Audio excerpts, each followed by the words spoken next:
Everyone, today I share with you another video. जैसा कि आप देख सकते हैं कि मैंने ये ब्लेंडर ऑर्डर किया है, कॉफ़ी ब्लेंडर।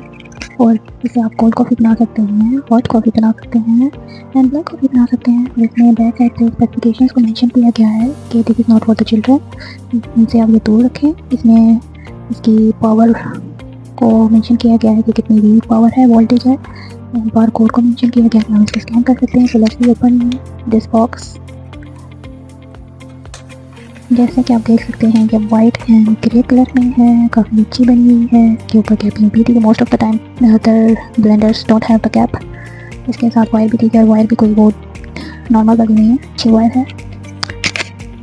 और मैंने इसको ऑलरेडी चार्ज कर लिया था आपको दिखाने के लिए, और ये घंटे में चार्ज हो जाती है। Just one time press and see how sharp and how fast the blend. Next time आपको मैं इसे कॉफ़ी भी बना के दिखाऊँगी कि कितनी अच्छी कॉफ़ी बनती है। ये देखिए ग्रीन लाइट ऑन है। I really like it and thank you to watch my video. Do subscribe my channel.